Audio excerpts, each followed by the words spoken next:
है। चलो,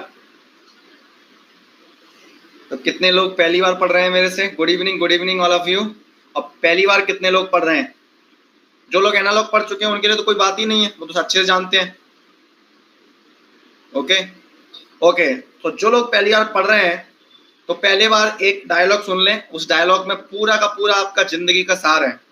एक डायलॉग में पूरा जिंदगी का सार है। वो सार ये है कि पहली बात तो ईडीसी, और मैं आपको बोलने वाला हूं कि आप अपनी पर्सनल लाइफ के रिश्ते छोड़कर ईडीसी से प्यार करोगे और ईडीसी के नोट्स को छाती पर रख के सोओगे, ये गारंटी है मेरी। ओके, ईडीसी के नोट्स को छाती पर रखकर सोओगे, ठीक है, ये गारंटी है। तो सिंपल सा भाषा है, आसान भाषा में ये है कि भगवान के बाद किसी पर भरोसा करना इस दुनिया में, भगवान के बाद किसी पर भरोसा करना इस दुनिया में, तो वो इंसान मैं हूं, वो इंसान मैं हूं। भगवान के बाद मेरा ही नंबर आता है। ओके, विश्वास करने में। तो आपको ईडीसी बहुत बढ़िया होने वाला, मस्त एकदम से। बिल्कुल पेशेंस रखिए क्लास में। रूल्स रेगुलेशन क्लास के ये है कि पहली क्लास से आखिरी क्लास तक एकदम बैठना है और पूरी क्लास आपने अटेंड कर ली A to Z। ओके, उसके बाद अगर एग्जाम में कोई क्वेश्चन आपसे नहीं बनता नहीं है, अगर कोई क्वेश्चन आपसे नहीं बनता है, फिर पुनः मैं रिपीट कर रहा हूं, ओके, अगर आपने A to Z मेरी क्लास पर नोट करो, नहीं तो बिल्कुल समझ जाओ को अपने। ओके, चलो अब बात करते हैं बेटा हम सिलेबस की। थोड़ा थ्योरेटिकल है। ओके, थोड़ा थ्योरेटिकल, तो कई बार मेरे को थ्योरी लिखनी पड़ेगी। एनालॉग में क्या था, कहीं पर भी थ्योरी लिखनी नहीं पड़ रही थी, बहुत ही कम लिखनी पड़ रही थी। इसमें मैं कई बार लिखूंगा। अब मैं पता पड़ा 2 मिनट थ्योरी लिख रहा हूं, आप पता पड़ा बोलने लगे अरे ऐसा तुम्हारे सामने। आपका शेड्यूल्ड है, ओके, लगभग 30 घंटे में सेमी कंडक्टर फिजिक्स में। ओके, सेकेंड टॉपिक जो हम डिस्कस करेंगे इसमें वो होगा आपका PN junction diode, PN junction diode and special diode. Tension मत लेना बिल्कुल, पहले गेट के सिलेबस के साथ पूरा कंप्लीट करता हूं मैं, फिर उसके बाद लास्ट में मिसलिनियस टॉपिक्स भी ले लेता हूं मैं, ठीक है। जितना टाइम परमिट होगा बेहतरीन तरीके से अपन करने वाले हैं। तो स्पेशल डायोड्स में पूरा अपन LED, solar cell, photo diode detail में पढ़ने वाले हैं, आप कमी तो कहीं रहने वाली नहीं है, ठीक है। चलो नेक्स्ट, तीसरा, तो LED, solar cell, photo diode, zener diode, PIN diode, Schottky जो पूछना है आपको वो पूछो, कोई प्रॉब्लम नहीं। ईडीसी में तो बिल्कुल एकदम चिल होके पढ़ना है, आपको जो पूछना है वो पूछो, कोई दिक्कत नहीं है। अरे बिल्कुल यार सुब्रत कुमार, स्टार्ट तो होने दे मेरे को। तू तो ये सोच ले भगवान के बाद मेरा नंबर है, इतना बड़ी बात बोल दी मैंने यार, कोई दिक्कत ही नहीं है। जितने भी सुन रहे हैं ना, अगर जो स्टूडेंट है केवल और केवल भगवान के बाद मेरा नंबर है, बस मैंने इतनी बड़ी बात बोल दी, बस खेल खत्म इसी बात में। इतना आदमी कैसे बोल सकता है भाई, कुछ तो बात होगी। थर्ड बात, तीसरा टॉपिक चलेगा हमारा, या तो मैं बीजेटी ले लेता हूं या मॉस कैपेसिटर ले लेता हूं। तो मैं डिस्कस कर लूंगा आपके लिए मॉस कैपेसिटर। मॉस कैपेसिटर को बिल्कुल डिटेल में अपन डिस्कस करने वाले हैं। Fourth number MOSFET. तो यहां पर जो मॉसफेट होने वाला है वो ईडीसी के पॉइंट ऑफ व्यू से होने वाला है, बिल्कुल एकदम रचा देंगे बिल्कुल मॉसफेट को। Okay, now C fifth number, भगवान के पास नहीं है, भगवान के बाद मॉसफेट के बाद BJT, bipolar junction transistor. Six number आपका आईसी फैब्रिकेशन। और नेक्स्ट पॉइंट, वीएलएसआई नाम का कोई टॉपिक नहीं है आपके सिलेबस में। वीएलएसआई के नाम पर लोग आपको गुमराह करते हैं। सेवंथ नंबर एनालॉग का टॉपिक है, सीमॉस इन्वर्टर। एनालॉग में पढ़ा सकता तो एनालॉग में पढ़ा देता मैं, एनालॉग में नहीं पढ़ाया, ईडीसी में कवर कर दूंगा मैं सीमॉस इन्वर्टर।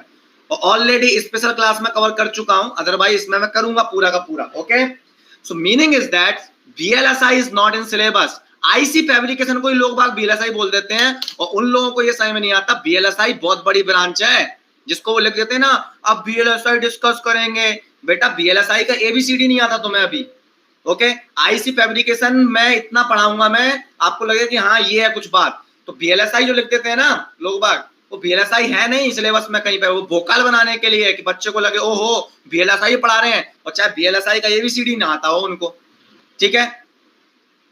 नो प्रीरिक्विसाइट, कुछ नहीं चाहिए, आप तो क्लास में बैठो, जीरो से जीरो को आना है। मैं बोल रहा हूं एलकेजी का बच्चा होगा उसको समझ में आ जाएगा, यूकेजी का बच्चा होगा उसको समझ में आ जाएगा, और इंसान छोड़ो जानवर को भी समझ में आएगा। अपने घर में जो सुन रहा हो पेट पड़ा होगा ना, पेट को भी समझ में आने वाला है। वो भी क्लास को ध्यान से सुनेगा, ठीक है। इतनी बात बोल दी मैंने, अब मत बुलवाओ। चलो अब बात करते हैं बुक्स की। तो पहली बात, my notes are more than sufficient.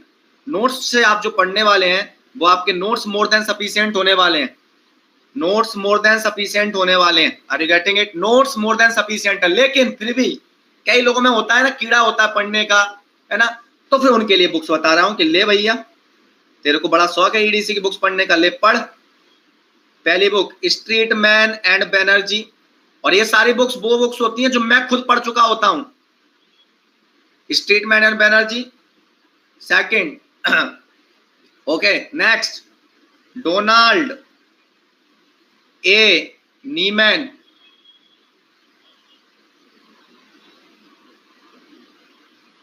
PDF में मिल जाएंगे ना, पीडीएफ में नोट्स मिल जाते हैं, आप फिर नोट्स बाद में बना लो, है ना, पहला ही मत बनाओ, पहला ही सुनो आराम से। थर्ड बुक, इन दोनों बुक से भी आपका मन ना भरे, थर्ड बुक है एसएमजी। मैं वो बुक्स बताऊंगा जो मैंने जीवन में पढ़ी हैं। Okay, fourth number Taur and Ning, पागलपन बढ़ता जाए तो ये देखते जाना। नेक्स्ट, इसके बाद भी पागलपन सर चढ़ जाए बिल्कुल एकदम, ऐसा नो, पागलपन सर चढ़ जाए तुम्हारे, तो फिफ्थ नंबर की बुक है आपकी एनिस सिविडिस और सैड्रा स्मिथ। और ये जो मिलमैन एल्कियास की बात करते हैं ना, वो गांव के लोग होते हैं। ओके, मिलमैन एल्कियास, सैड्रा स्मिथ, ईडीसी की बुक नहीं है वो, उनको सबसे पहले चूल्हे में डाल के जला दो पहले तो, वो ईडीसी की बुक नहीं है, वो एनालॉग सर्किट के लिए है वो। ओके, एनिस सिविडिस, क्योंकि उनको पता ही नहीं होता, एनालॉग के नाम पर ईडीसी चल रही होती है। ओके, यस, सिलेबस सेम, ठीक है। एनिस सिविडिस, उसके बाद और पकड़ा जाओ आप, एमटेक पीएचडी करने चले जाओ, तो आपको पढ़ना है नैनो स्केल ट्रांजिस्टर के लिए मार्क लंडस्ट्रॉम। ये नैनो स्केल ट्रांजिस्टर करके आती है बुक, नैनो स्केल ट्रांजिस्टर, पढ़ मत लेना इसको, ये जस्ट वोकाल के लिए बताई है मैंने, ठीक है। इंग्लिश बैच अलग होगा Varun, this is for Hindi batch. English batch में फिर से होगा EDC, we will repeat EDC and analogue in English batch separately, no problem. Okay, now this all about the books, notes are more than sufficient. Now we will start the class. Okay, see बेटा, अब बेटा क्या है जिंदगी का राज, why EDC is not so interesting, और EDC में इतना बोरियत फील क्यों होता है, मजा क्यों नहीं आता है। उस मजा ना आने का कारण है कि EDC को हम फील नहीं कर पाते, हम इलेक्ट्रॉन को देख नहीं पाते, ऐसा नो, और चार्ज को हम देख नहीं पाते, इसलिए हमें EDC में बोरियत होती है। अब अगर हम EDC को फील करना स्टार्ट करें, महसूस करना स्टार्ट करें चार्ज को, तो ईडीसी बहुत सिंपल सब्जेक्ट है। तो मैं अपने सब्जेक्ट में ईडीसी को मिमिक करने वाला हूं मैकेनिकल इंजीनियरिंग से, क्योंकि मैकेनिकल इंजीनियरिंग में सारी चीजें हमें आंखों के सामने दिख रही होती हैं, और जो चीजें सामने दिख रही होती हैं आंखों के, उनको समझना बहुत आसान होता है बेटा। तो अगर हम मैकेनिकल के कुछ पॉइंट्स को समझें तो ईडीसी आसान हो जाएगा, ठीक है। ओके, ये सब चीजें चलती रहेंगी, टीना चौधरी कोई टेंशन नहीं है, पढ़ो तो पहले 2-4 क्लास, ठीक है, उसके बाद बात करेंगे अपन इस पर, ठीक है। ओके, नाउ सी, अगर मैं चार्ज की बात करूं आपसे, क्योंकि इलेक्ट्रॉनिक्स स्टार्ट कर रहे हैं, कि मेरा पहला क्वेश्चन होगा व्हाट इज इलेक्ट्रॉनिक्स, तो आपके माइंड में आएगा सर इलेक्ट्रॉनिक्स क्या होती है, low frequency, high frequency, low voltage, high voltage, कुछ भी उल्टा सीधा बोलोगे। किसी ने बोला what is electronics, what is electrical, no answer sir, समझ में ही नहीं आ रहा। ओके, आंसर नहीं दे पा रहे इलेक्ट्रॉनिक्स का, मतलब ये चार्ज क्या होता है, चार्ज में भी ऐसे करने लगे, खुदाने लगे बिल्कुल, चार्ज क्या होता है नहीं पता। अरे भैया छोड़ इलेक्ट्रॉनिक्स को ना, इलेक्ट्रॉनिक्स के बारे में सोची क्यों रहा है, ये सुनो, सोचना स्टार्ट कर मैकेनिकल के बारे में। इलेक्ट्रॉनिक्स अपने आप आसान है, अब देख मैकेनिकल से स्टार्ट करते हैं, डीप में हर चीज चलेगी, डीप में बिल्कुल बेसिक से। अब बेटा देख क्या बात करने वाला हूं मैं, कि सपोज आप रोड पर जा रहे हो, तो आप अपनी डेली लाइफ में क्या देखते हो, रोड पर जा रहे हो आप, तो एक ये रोड है आपकी, सपोज ये रोड है, ओके, ये रोड है, यहां चलते हैं हम, ये रोड है, रोड मीन्स सड़क हिंदी में, और इस पर एक कार चल रही है आपकी, एक कार चल रही है, ये ओके, ये कार है आपकी, यहां पर ऐसे बोल देता हूं जैसा बन जाए, ये कार है, ओके, ये कार चल रही है इस रोड पर, ओके, ये कार, ओके, ठीक है, विजुअलाइजेशन होना चाहिए सब प्रोसेस, बिल्कुल अच्छे बाघ मारे, या ऐसा नो पैरासीटामोल, पहले एनालॉग तो पढ़ लेता, मेरा एक बार समझ में आ जाता कि विजुलाइज होगा कि नहीं होगा। पहले जान लो टीचर के बारे में कि कौन है, तब उस पर शक करो। ओके, इतनी बड़ी बात बोल दी है मैंने, तो जो अगर मेरी क्लास में टीचर ही बैठा है तो उसको भी विश्वास करना चाहिए कि भगवान के बाद इसी इंसान का नंबर है। इतनी बड़ी बात कोई नहीं बोल पाया आज तक। ठीक है, चल अब ये कार है और कार इस रोड पर चल रही है, तो मेरा फर्स्ट क्वेश्चन आपसे है, फर्स्ट क्वेश्चन ये है बेटा कि ये कार जब रोड पर चल रही है तो क्यों चल रही है? ऐसा क्या है इसमें कि जिसकी वजह से कार इस रोड पर चल पा रही है? नो डाउट उसमें पेट्रोल है, डीजल है, ओके, जो भी है, मशीन है पूरा का पूरा आपका, है ना, इंजन है उसका पूरा का पूरा। मेरा क्वेश्चन ये है कि इस रोड पर क्यों मूव कर पा रहा है? या मैं बोलूं इसी रोड पर कोई एक आदमी है, इसी रोड पर कोई एक आदमी चल रहा है, इसी रोड पर कोई एक आदमी भी चल रहा है, इसी रोड पर मैं बात करूं, कोई एक आदमी है, ये बढ़िया क्यूट सा आदमी, ये आदमी वॉक कर रहा है इस रोड पर। ऐसा क्यों कर रहा है? अगर मैं बोलूंगा कि इसका मूवमेंट हो रहा है, movement of any object on the earth surface is responsible, why? Because of friction. So there is friction. Okay, so meaning is that there is friction. आपने बोल दिया फ्रिक्शन है, यहां पर भी फ्रिक्शन है, और इस फ्रिक्शन की वजह से मूवमेंट हो पा रहा है। My second question is why there is friction? Why there is friction? Second question आता है कि फ्रिक्शन क्यों है भाई? सर रफनेस है सरफेस में, हाँ बिल्कुल है। सर दोनों सरफेस इर्रेगुलर है, मैंने कहा हाँ बिल्कुल सही है। थोड़ा और डीप में जा, सबसे फर्स्ट पॉइंट, दोनों कांटेक्ट में है। अगर दो बॉडी कांटेक्ट में ही नहीं है तो कहां से फ्रिक्शन फील करेंगी? So meaning is that these two body should be in contact, और अगर कांटेक्ट में है और फिर इन दोनों के बीच में रफनेस है तो रफनेस की वजह से फ्रिक्शन फील हो रहा है। So my second question is friction हो रहा है आपकी किसकी वजह से? कांटेक्ट की वजह से। मेरा अब नेक्स्ट क्वेश्चन है कांटेक्ट क्यों है इन दोनों बॉडी के बीच में? क्यों कांटेक्ट में आ रही है? ये रोड है, या मैं बोल दूं ये अर्थ है, ये RTH रोड है, या अर्थ के ऊपर ही तो बनी है रोड, तो भैया एक कांटेक्ट में क्यों है? अगर ये हवा में होती मान लो तो क्या फ्रिक्शन आता? क्या नहीं, हवा में होती तो फ्रिक्शन नहीं आता बिल्कुल भी। तो gravity is responsible for contact of two body and then friction is responsible for their movement. तो मैं ले सकता हूं gravity is responsible, gravity is responsible for contact of two bodies, and then उसके बाद आता है and then friction is important parameter या important for movement of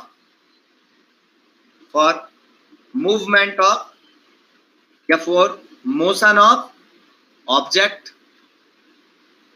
object का मतलब क्या है? कार, है ना, एग्जांपल के लिए car.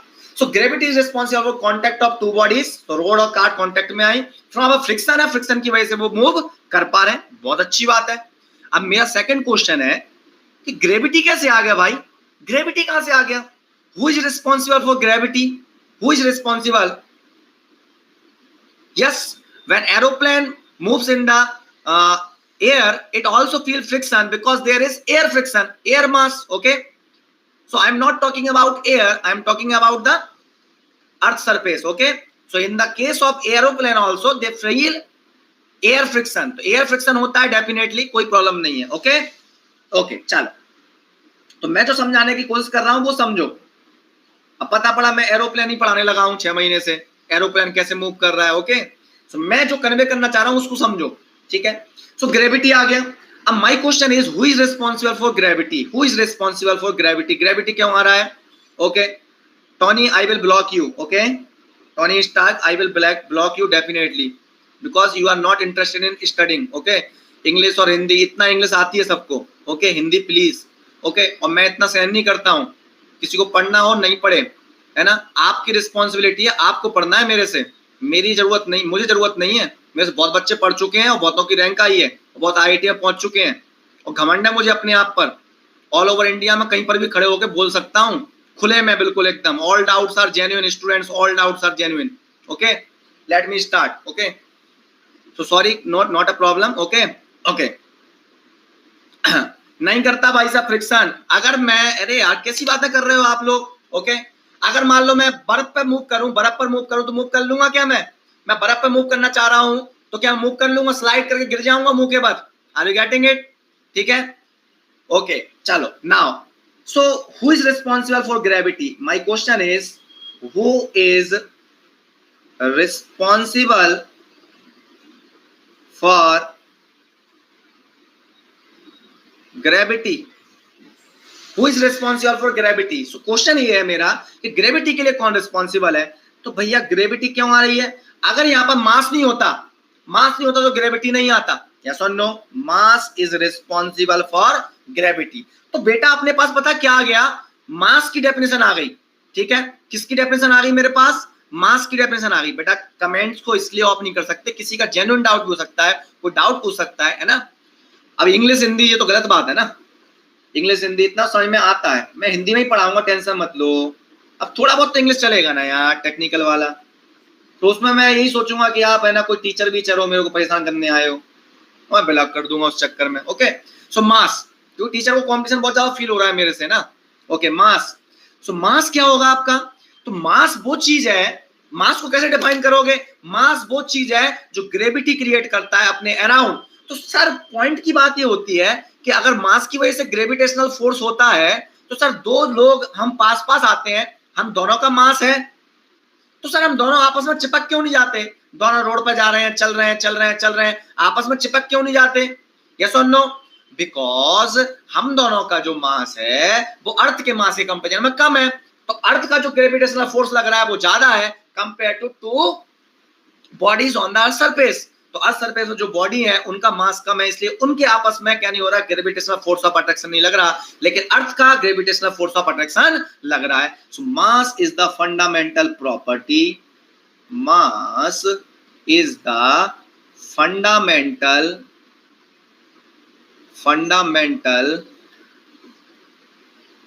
property of an object which is, Tony कहां गया? टॉनी भाग तो नहीं गया बुरा मान के? which is responsible for gravitational, yes or no? gravitational है, okay, gravitational force of attraction, gravitational force of attraction, gravitational force of attraction. So mass is the funda, so mass is responsible for gravitational force of attraction. Mass किसके लिए responsible है? Gravitational force of attraction. तो बेटा मास responsible है gravity के लिए, yes और no? तो भाई चार्ज की डेफिनेशन कैसे दोगे? अब हाथ नहीं खुजाओगे आप चार्ज की डेफिनेशन में, मैंने मास डिफाइन कर दिया ना, तो चार्ज की डेफिनेशन में खुजाओगे नहीं हाथ, अरे यार चार्ज क्या होता है? मास ग्रेविटी के लिए है, तो भाई चार्ज किसके लिए? चार्ज क्या देगा? कौन सा फोर्स देगा चार्ज? खुद बताओ आंसर। मास की वजह से ग्रेविटेशनल फोर्स आ रहा है, तो चार्ज की वजह से कौन सा फोर्स आएगा? Charge responsible for electric force. तो चार्ज की डेफिनेशन मिल गई चाचा हमको, चार्ज। अब बेटा ये हुआ बात, नहीं तो चार्ज के बारे में आप क्या करते? हाथ पैर खुजाते, अब जिंदगी भर याद रहेगा। Charge is the fundamental property of, अब बेटा मास तो ऑब्जेक्ट की है, चार्ज तो पार्टिकल का होता है भाई, तो पार्टिकल लिख दे ऑब्जेक्ट की जगह। तो charge is the fundamental property of a particle which is responsible for electric force. Okay भैया, अब इलेक्ट्रिक फोर्स के लिए तो रिस्पॉन्सिबल होगा, लेकिन बेटा ये इलेक्ट्रिक फोर्स तो अट्रैक्टिव भी हो सकता है, रिपल्सिव भी हो सकता है।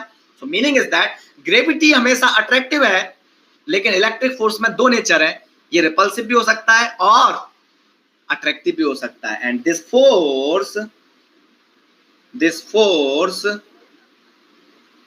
may be attractive may be attractive or repulsive। मैं अगेन बोल रहा हूं होश और आवाज में बिल्कुल एकदम 10 आउट ऑफ 10 की प्रिपरेशन है बेटा, ये 10 आउट ऑफ 10 की। वहां आएंगे एक एक क्वेश्चन ढूंढ कराऊंगा और कम से कम नहीं तो 25 गलतियां मैंने अगर नहीं बता दी बुकलेट्स में, और जो पुराना बच्चा है उसको एहसास ना दिला दिया कि उसने 25 जगह गलत पढ़ा है गारंटी से, तो मेरा नाम कामेश नहीं है, ये बात ध्यान रखना। 25 जगह गलती बताऊंगा, कम से कम आपको फील करा दूंगा कि आपने 25 कॉन्सेप्ट कम से कम गलत पढ़े हैं ईडीसी के, अगर पुराना स्टूडेंट है तो 25 चैलेंज के साथ। दिस फोर्स में बी अट्रैक्टिव और repulsive depending on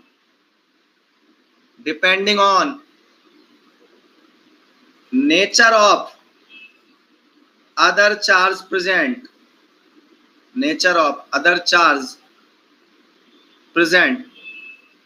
yes definitely, yes or no Subrat Kumar, लेकिन mass is very much negligible for the particle, that's why we ignore the mechanical force, that is gravitational force। okay now see, so this force may be attractive or repulsive depending on nature of other charge present। okay ठीक है। So now अगर मैंने attractive और repulsive दो force की बात किया है मैंने, तो उनको एग्जांपल भी ले लेते हैं, कब अट्रैक्टिव होगा और कब रिपल्सिव होगा। देख बेटा, मान लो ये तेरा प्लस क्यू चार्ज है और एक प्लस क्यू चार्ज से आर डिस्टेंस पर इस प्लस क्यू चार्ज से किसी डिस्टेंस पर एक चार्ज रखा हुआ है जिसका चार्ज है मान लो माइनस क्यू। तो बेटा इन दोनों के बीच में कैसा फोर्स होगा, अट्रैक्टिव और रिपल्सिव? इन दोनों के बीच में होगा अट्रैक्टिव फोर्स। क्या होगा इसमें? Attractive force. वाह वाह वाह वाह। ओके चल बेटा, एग्जांपल के लिए एक प्लस क्यू है और दूसरा रखा हुआ है again plus Q, dissimilar charges है। ओके ओके सर कोई बात नहीं है। तो इनके बीच में कौन सा होगा भैया? इनके बीच में बात करूं मैं तो भैया इनके बीच में हो जाएगा कौन सा फोर्स? Repulsive force. ओके भैया, ऐसे माइनस क्यू ले लूं तो डिसिमिलर चार्ज अट्रैक्ट करते हैं और सिमिलर चार्ज रिपल करते हैं। Okay okay okay okay. अब बेटा ये मैंने यूज कर लिया, मेरी इलेक्ट्रॉनिक्स का नियम है जो चीज हमने पहले पढ़ ली है उसको अप्लाई जरूर करना है। ऐसा नहीं अरे वो पहले चैप्टर में होता था इस चैप्टर में अप्लाई नहीं करेंगे, जो जो पढ़ाऊंगा उसको जिंदगी में अप्लाई करना है। Then only you are a engineer of electronics branch. Are you getting it? तभी इंजीनियर कहलाए जाओगे। नहीं अप्लाई नहीं करना है तो इंजीनियर नहीं हो आप। Okay okay now what is electronics? Now we will understand definition of electronics. हमने चार समझ लिया तो इलेक्ट्रॉनिक्स की बात करते हैं। अच्छा कुछ बच्चे बोल सकते हैं सर हमें चार्ज कभी फील नहीं हुआ, चार्ज हमने कभी देखा नहीं है। अरे बेटा चार्ज देखा नहीं है तो क्या मानोगे नहीं?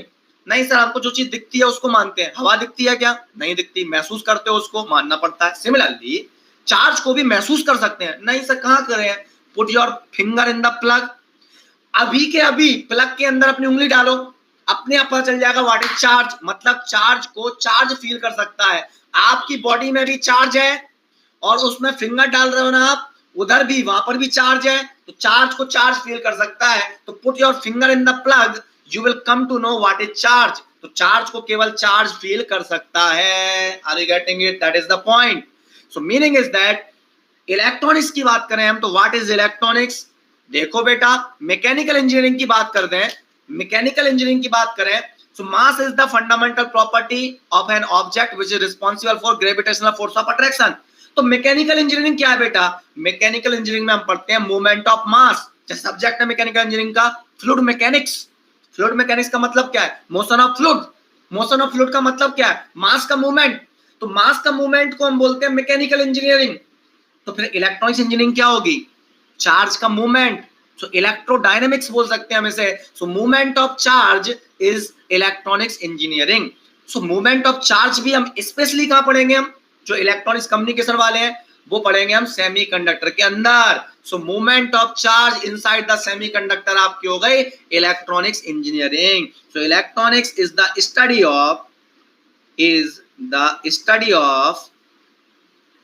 Of motion of charge inside a semiconductor semiconductor. एक सेमीकंडक्टर के अंदर चार्ज पार्टिकल के मोशन की स्टडी को ही हम क्या बोलेंगे, इलेक्ट्रॉनिक्स बोलेंगे।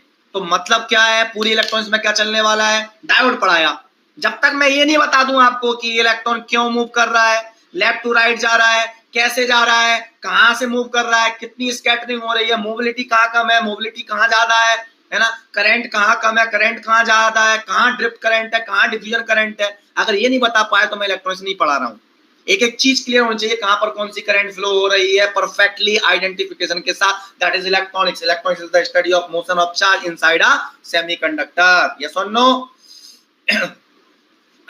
Okay, now see. ओके, ठीक है, चलो। तो हमें, अरे इलेक्ट्रॉन क्यों फेमस हुआ, हमें कोई ना कोई एक चार्ज के बारे में डिफाइन करना था, तो इलेक्ट्रॉन ही है चार्ज आपका। Are you getting? इलेक्ट्रॉन की एब्सेंस पॉजिटिव चार्ज है। फिर हमने न्यूक्लियस की बात किया, न्यूक्लियस से पहुंचे तो प्रोटॉन के बारे में पता चला हमें। तो रदरफोर्ड का परमाणु मॉडल था, रदरफोर्ड आया था, रदरफोर्ड का बोर ने मॉडल दिया अपना। सो दे हैव डिसाइडेड, है ना, सो उन्होंने उसका नाम दे दिया इलेक्ट्रॉन, और इलेक्ट्रॉन को नेगेटिव चार्ज बोल दिया। मैं होता तो मैं बोल देता electron is a positive charge particle, holes को बोल देता मैं नेगेटिव चार्ज पार्टिकल। नाम ही देना था, इलेक्ट्रॉन नाम दे दिया उसको उसने। ओके, ठीक है, चलो। ओके, नाउ सी इलेक्ट्रॉनिक्स आ गई। अब बात कर रहा हूं मैं कि मैंने बोला है आपको एक स्टेटमेंट कि जो भी चीज आप अप्लाई करोगे, जो भी आप पढ़ोगे उसको अप्लाई करना है। सर अप्लाई करते हैं एटम के अंदर, एटम के न्यूक्लियस पर पॉजिटिव चार्ज, इलेक्ट्रॉन पर नेगेटिव चार्ज, तो फिर दोनों के बीच में कौन सा फोर्स होना चाहिए, अट्रैक्टिव फोर्स। और अट्रैक्टिव फोर्स है तो इलेक्ट्रॉन को न्यूक्लियस में गिर जाना चाहिए। अगर मैं बात करूं तो ये मेरा एटम है बेटा, ये मेरा एटम है, सपोज ये मेरा एटम है,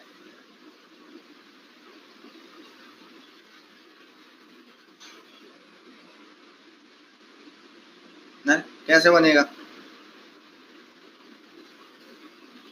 ओके, बन गया ये। चल, ये न्यूक्लियस है पॉजिटिवली चार्ज, और इस न्यूक्लियस के अराउंड आर रेडियस पर, इस आर रेडियस पर इलेक्ट्रॉन मूव कर रहा है।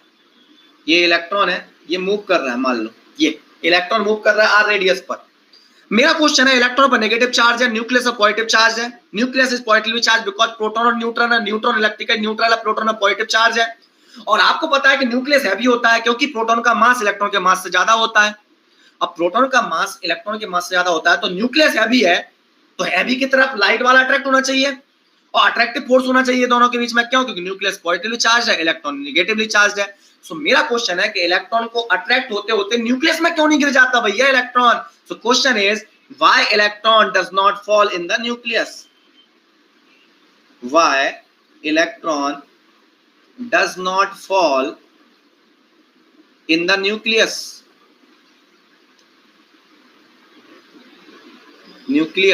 इलेक्ट्रॉन न्यूक्लियस में क्यों नहीं गिर जाता? ये क्वेश्चन आया अपना जिंदगी में। क्यों? क्योंकि मैंने बोला है जो चीज हम पढ़ेंगे उसको अप्लाई करेंगे। ओके, अब बेटा ठीक है, क्यों ऐसा हो रहा है भैया? ऐसा इसलिए हो रहा है बेटा, बिल्कुल मैकेनिकल इंजीनियरिंग से हमें क्या करना है, मिमिक करना है।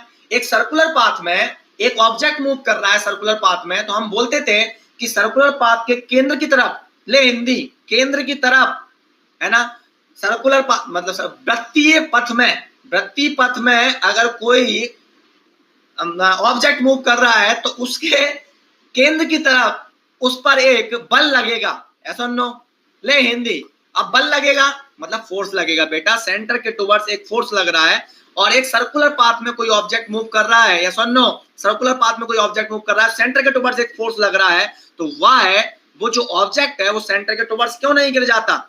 ठीक है, सेंटर के टुवर्ड्स क्यों नहीं गिर जाता? अगर हम इसका आंसर देखें तो क्या पढ़ते थे वहां पर कि सेंटर के टुवर्ड्स एक फोर्स लग रहा है, साथ ही साथ एक फोर्स लग रहा है सेंटर से बाहर की डायरेक्शन में। Are you getting it? ठीक है, सो मेरा कहना ये है सिमिलरली इलेक्ट्रॉन मूव कर रहा है सर्कुलर पाथ में, तो इस पर भी दो फोर्स लग रहे होंगे, एक सेंटर की टुवर्ड्स और एक सेंटर से आउटवर्ड डायरेक्शन में। There are two forces acting on this electron, one is in the outward direction and one is the inward direction।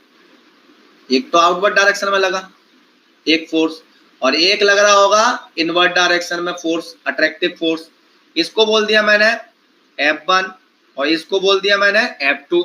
Meaning is that radial direction में लगने वाले फोर्स का summation क्या हो रहा होगा, 0 हो रहा होगा, जिसकी वजह से इलेक्ट्रॉन उस फिक्स्ड पाथ पर मूव कर रहा है, क्योंकि रेडियल डायरेक्शन में उस पर जो भी फोर्स लग रहा है वो उसका समेशन 0 है। So meaning is that summation of all the forces acting on the electron is equal to 0 in radial direction, in radial direction.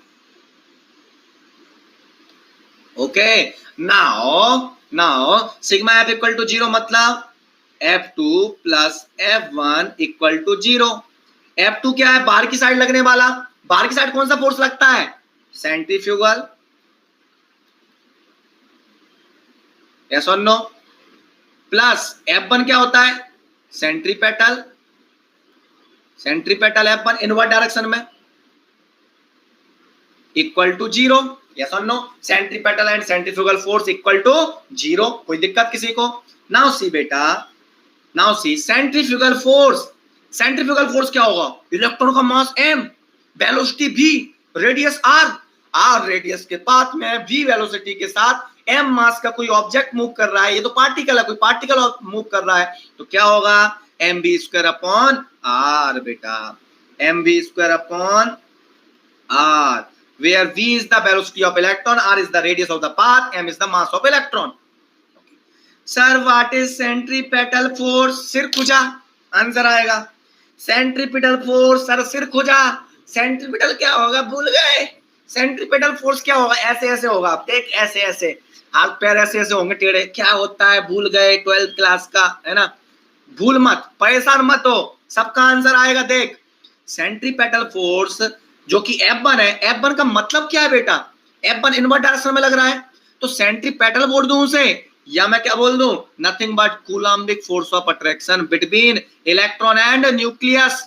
This F1 nothing but centripetal force जो कि इनवर्ट डायरेक्शन में लग रहा है, उसको हम Coulombic force भी तो बोल सकते हैं, कूलम्बिक फोर्स ऑफ अट्रैक्शन। तो कूलम्बिक फोर्स ऑफ अट्रैक्शन क्या होगा, इसका चार्ज प्लस ई, इसका चार्ज माइनस ई, तो ऐसे भी लिख सकता हूं plus E charge of the nucleus minus E charge of the electron upon 4 pi epsilon not radius r, r मेरे दो टाइप के बन जाते हैं मेरे से धोखे से, r² इक्वल टू 0, यस और नो, यस और no.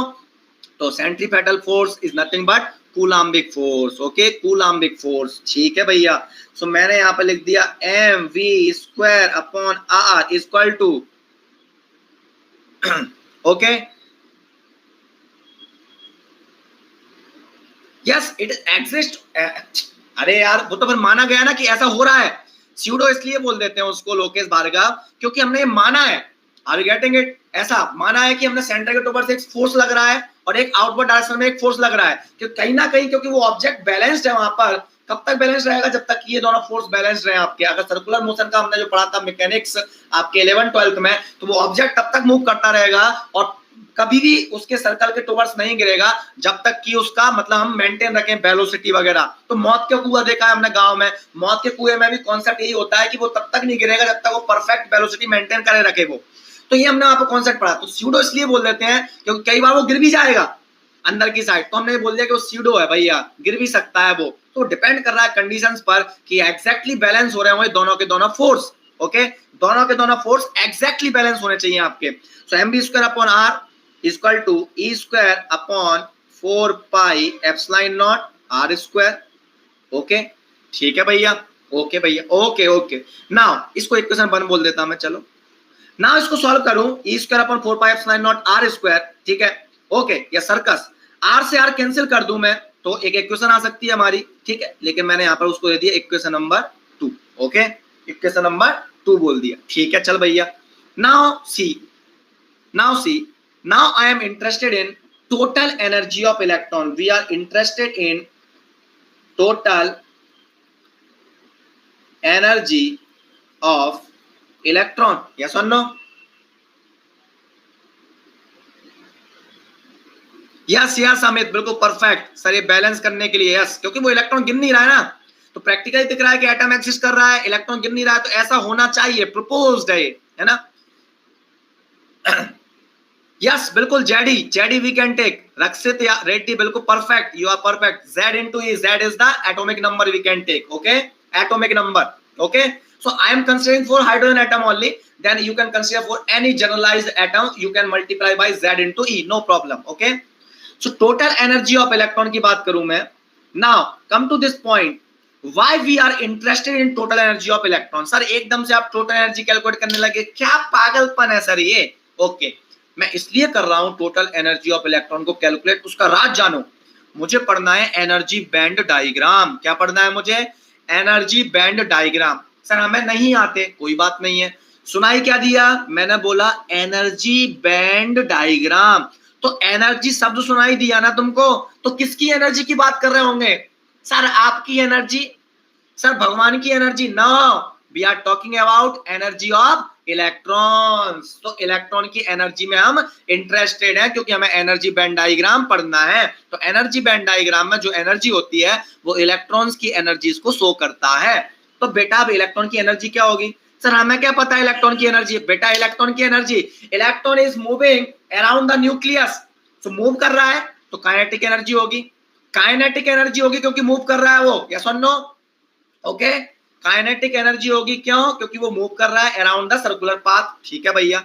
Just like aeroplane earth surface से h हाइट पर मूव कर रहा है कोई एरोप्लेन, तो उस एरोप्लेन में क्या होगी? हाइट h पर मूव कर रहा है. मूव कर रहा है इसलिए काइनेटिक एनर्जी होगी. और साथ ही साथ अर्थ से h हाइट पर है तो मैकेनिकल पोटेंशियल एनर्जी होगी mgh. तो mechanical potential energy as well as उसके पास क्या होगी? Kinetic energy. Similarly electron is moving around the nucleus. Since it is moving, इसकी काइनेटिक एनर्जी भी होगी और इलेक्ट्रिकल पोटेंशियल एनर्जी भी होगी. क्यों? क्योंकि किसी चार्ज के रिस्पेक्ट में r डिस्टेंस पर हमारे को क्या मिलता है? पोटेंशियल मिलता है, as well as potential energy भी मिलती है. तो न्यूक्लियस के अराउंड मूव कर रहा है, न्यूक्लियस से r डिस्टेंस पर इलेक्ट्रॉन मूव कर रहा है, तो न्यूक्लियस के रिस्पेक्ट में इस इलेक्ट्रॉन की इलेक्ट्रिकल पोटेंशियल एनर्जी होगी. कौन सी पोटेंशियल एनर्जी होगी? Electrical potential energy. So total energy of electron will be equal to kinetic energy plus potential energy. Okay भैया. So kinetic energy plus potential energy, total energy of electron. Kinetic energy क्या होगी electron की? Mass electron का m है, v velocity है. Okay भैया, तो half m और वेलोसिटी का square v. Okay, now come to the potential energy. Now potential energy से पोटेंशियल एनर्जी क्या होगी? बताओ भैया पोटेंशियल एनर्जी क्या होगी? बताओ जल्दी से बताओ भैया पोटेंशियल एनर्जी क्या होगी? पोटेंशियल एनर्जी क्या होगी? ओके बताओ भैया. ओके, मैं ऐसे बॉक्स बनाऊंगा, जब भी मैं बॉक्स बना दूं समझ जाओ कि डिस्कशन थोड़ा अलग कहीं का कर रहा हूं मैं. ओके, ये कर रहा हूं मैं. पोटेंशियल एनर्जी क्या होगी? अब क्या ही बोलेंगे mgh. अरे mgh तो मैकेनिकल पोटेंशियल एनर्जी है. अब हम क्या निकालना है? हम निकालना है potential energy of electron. Okay, हम निकालना है पोटेंशियल एनर्जी ऑफ इलेक्ट्रॉन. एक मिनट. ओके, तो पोटेंशियल एनर्जी ऑफ इलेक्ट्रॉन किसके रिस्पेक्ट में? न्यूक्लियस के रिस्पेक्ट में. तो न्यूक्लियस ये बनाया मैंने बेटा, ये न्यूक्लियस है, ये पॉजिटिवली चार्ज है. सपोज इस पर प्लस q चार्ज है या प्लस e चार्ज है. इस न्यूक्लियस से r डिस्टेंस पर जाऊं मैं, r डिस्टेंस पर जाऊं, at r distance what is potential? What is potential at r distance from the q charge? q charge से r डिस्टेंस पर पोटेंशियल निकालूं तो पोटेंशियल इक्वल टू आएगा e upon 4 pi epsilon naught r. Yes और no? E upon 4 pi epsilon naught r. आएगा कि नहीं आएगा? ये तो भैया पोटेंशियल है. हमें क्या निकालना है? पोटेंशियल एनर्जी निकालना है. हमें निकालना है potential energy Pe of what? Electron. Potential energy of electron क्या आएगा भैया? पोटेंशियल एनर्जी होता है Q into B, potential into charge. Potential into charge चाचा. पोटेंशियल क्या है बेटा? E upon 4 pi epsilon naught r into charge. क्योंकि इलेक्ट्रॉन की बात कर रहा हूं तो इलेक्ट्रॉन का चार्ज माइनस e. तो पोटेंशियल किसकी वजह से आया? न्यूक्लियस की वजह से r डिस्टेंस पर. और इस पोटेंशियल को फील कौन कर रहा है? माइनस e का चार्ज, दैट इज इलेक्ट्रॉन. इसलिए उसकी पोटेंशियल एनर्जी डिफाइन होगी विद रिस्पेक्ट टू न्यूक्लियस. तो nucleus is our reference.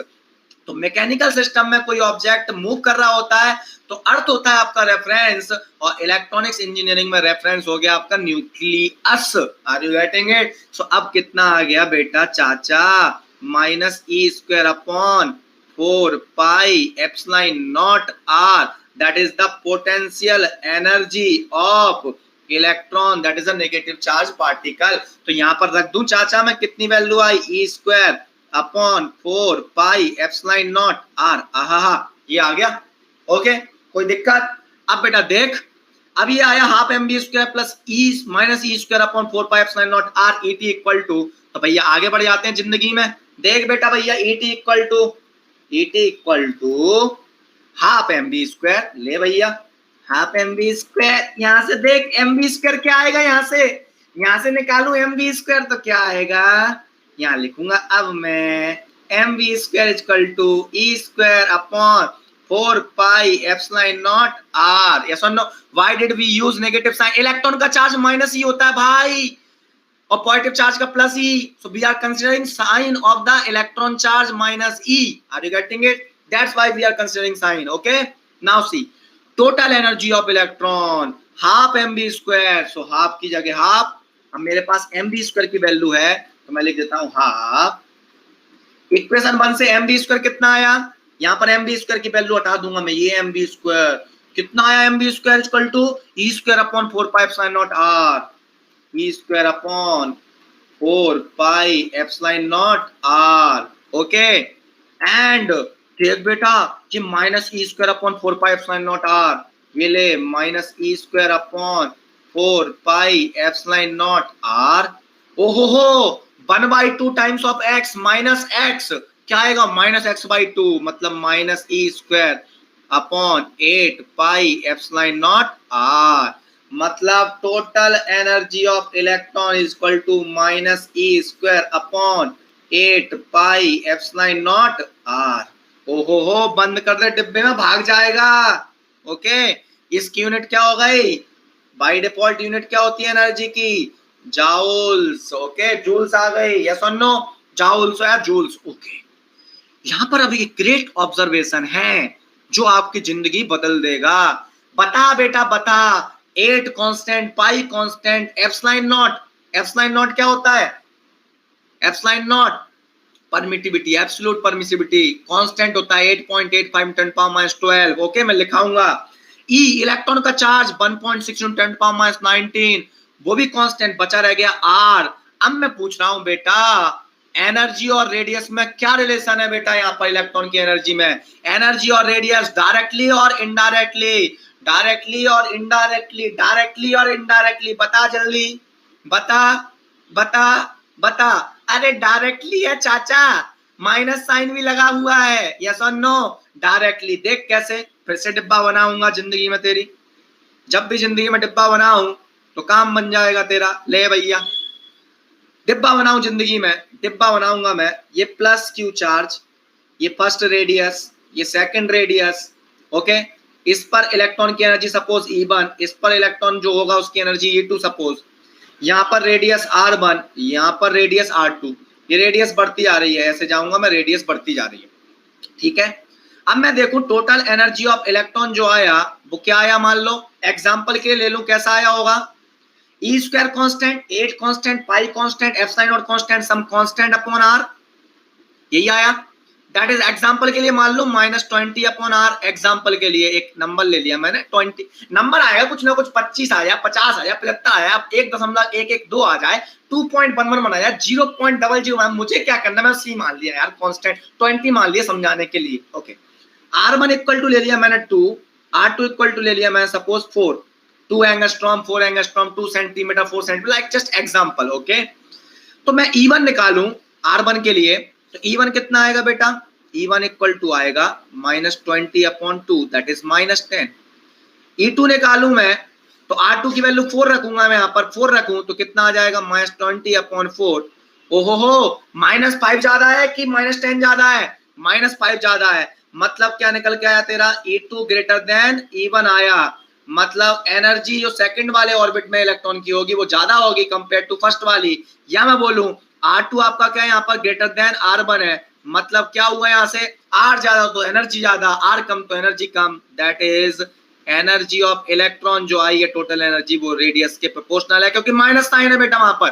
Are you getting it? Meaning is that when we move away from the nucleus total energy of electron increases. Similarly, mechanical system से mimicry हो गई बेटा, mechanical system से mimicry हो गई बेटा। क्यों मिमिक्री हो गई मैकेनिकल सिस्टम से? देख, मैकेनिकल सिस्टम में भी अर्थ सरफेस रेफरेंस है, इलेक्ट्रॉनिक सिस्टम में न्यूक्लियस रेफरेंस है। अर्थ सरफेस से दूर जाता जाऊंगा, ऑब्जेक्ट की पोटेंशियल एनर्जी बढ़ने की वजह से उसकी टोटल एनर्जी बढ़ेगी। सिमिलरली यहां पर देख, पोटेंशियल एनर्जी भी क्या दिख रहा है आपको? रेडियस के साथ डायरेक्टली प्रोपोर्शनल दिख रहा है। मतलब न्यूक्लियस से दूर जाता जाऊंगा, पोटेंशियल एनर्जी भी इलेक्ट्रॉन की बढ़ेगी, क्योंकि न्यूक्लियस से दूर जा रहा हूं, अर्थ से दूर जा रहा हूं, तो मैकेनिकल पोटेंशियल एनर्जी बढ़ती है। तो न्यूक्लियस से दूर जाऊंगा तो इलेक्ट्रॉनिक पोटेंशियल एनर्जी बढ़ेगी, टोटल एनर्जी ऑफ इलेक्ट्रॉन भी बढ़ेगी। So if we move away from the nucleus, total energy of electron increases. Are you getting it? So meaning is that if we move away negative energy is just showing the electrons energies. Okay, electron के case में show कर रहा है, holes के case में देखेंगे तो positive आता है, तो पॉजिटिव चार्ज पार्टिकल के लिए पॉजिटिव आ जाएगी, नेगेटिव चार्ज पार्टिकल के लिए negative. Sign is significance for electronic energy, electron की एनर्जी को सिग्निफाई कर रहा है वो। ओके, यस, रेडियस बढ़ेगी तो एनर्जी बढ़ेगी, रेडियस कम होगी तो एनर्जी कम होगी। Are you getting it? So if we move away from the nucleus, radius तो बढ़ेगी, वो साफ साफ दिख रहा है यार, है ना। If we move away from the earth surface, दूरी तो बढ़ेगी वो सबको दिख रहा है, अर्थ से जितना दूर जाऊंगा दूरी बढ़ती जाएगी। If we move away from the nucleus,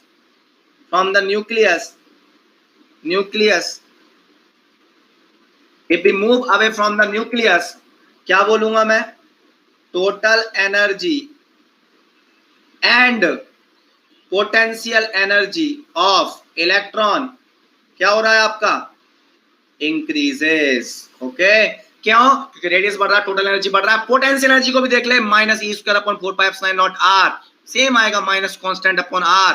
so again potential energy बढ़ रही है। मतलब ये जो एटम है, एटम से 3 डायमेंशनली किधर भी दूर जाता जाऊं मैं एटम से, इलेक्ट्रॉन की एनर्जी बढ़ती जाएगी। जितना हायर ऑर्बिट में होगा इलेक्ट्रॉन, उस इलेक्ट्रॉन की एनर्जी उतनी ही ज्यादा होगी। इसीलिए क्या होता है, पहले फर्स्ट ऑर्बिट फिल होता है आपका। क्यों?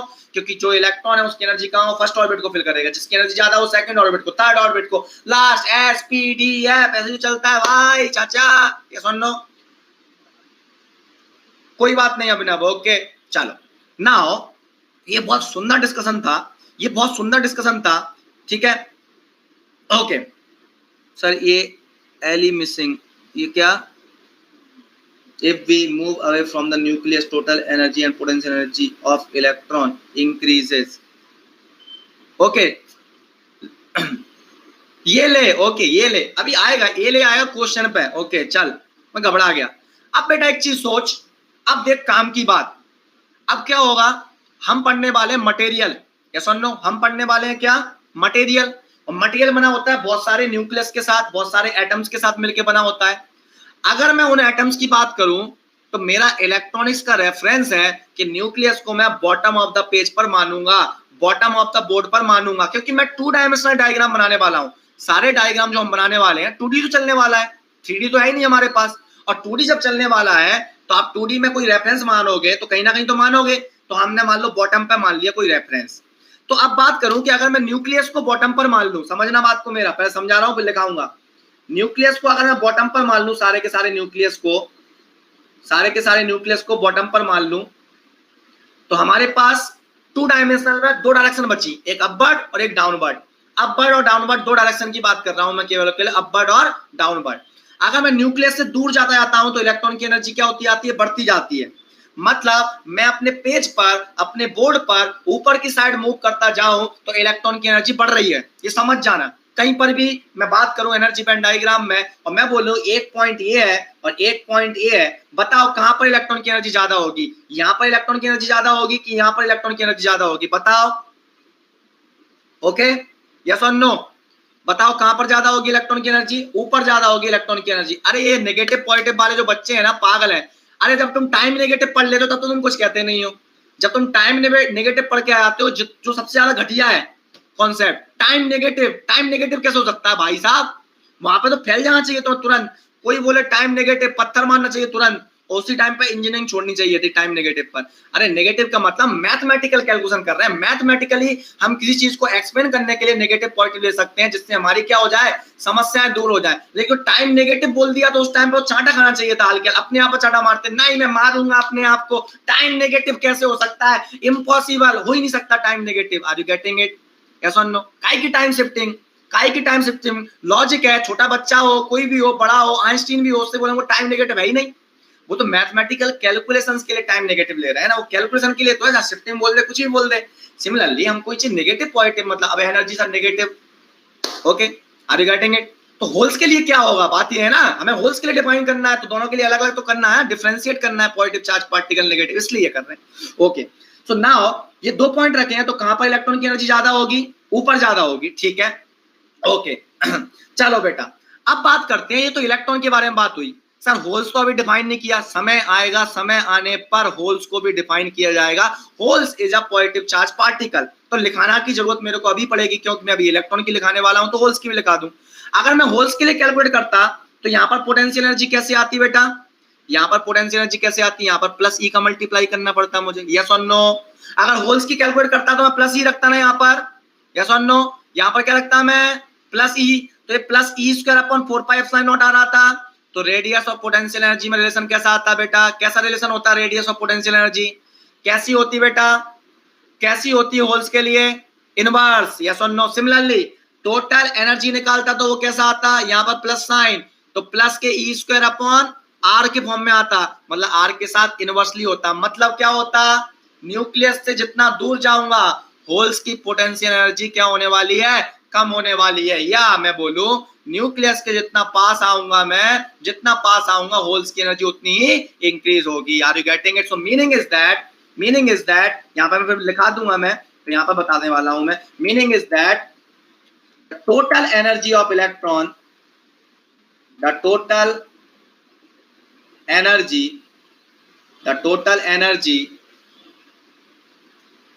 ठीक है, ओके।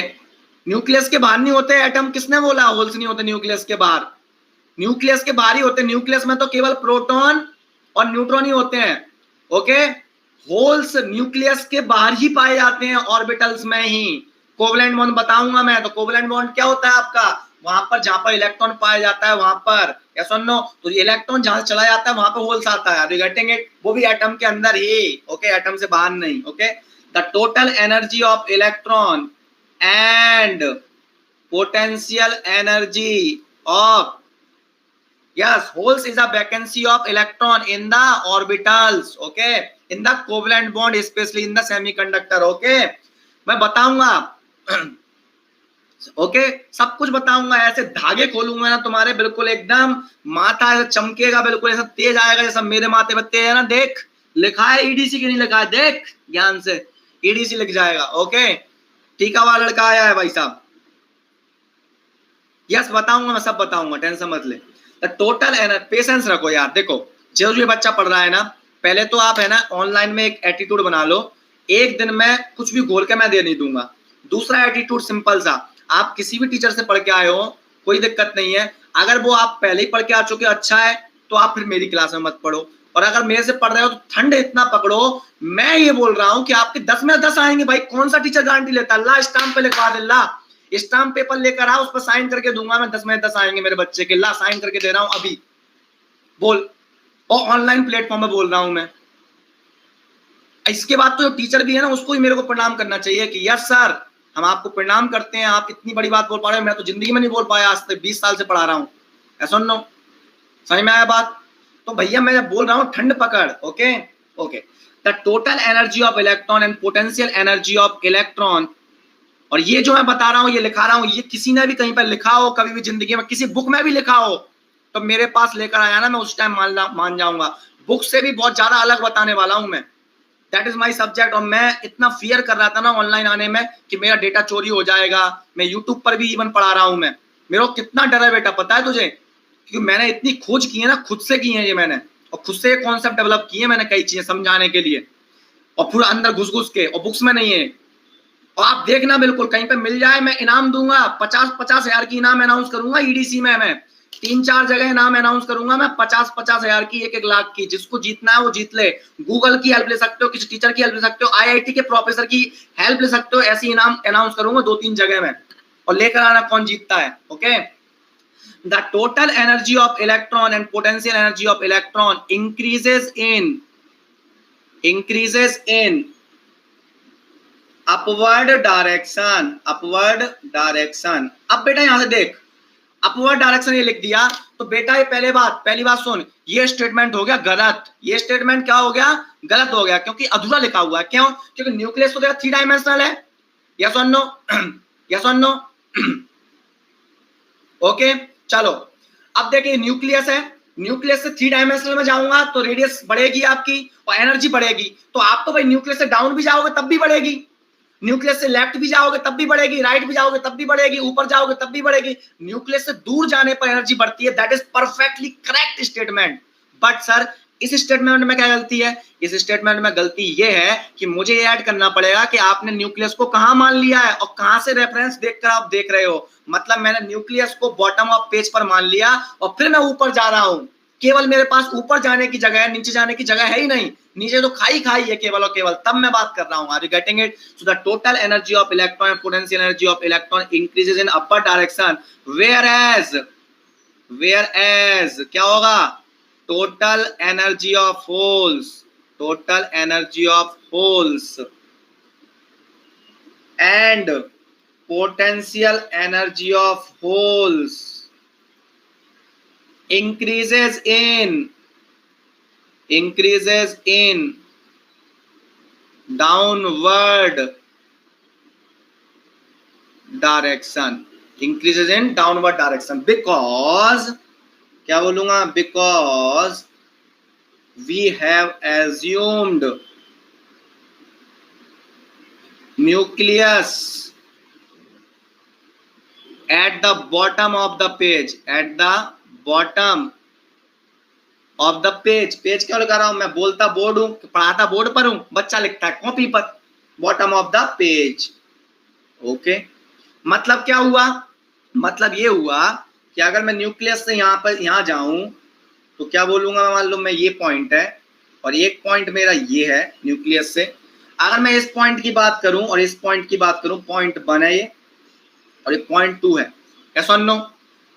इस x1 पर, इस पॉइंट 1 पर इलेक्ट्रॉन एनर्जी ग्रेटर देन होगी पॉइंट 2 पर इलेक्ट्रॉन एनर्जी।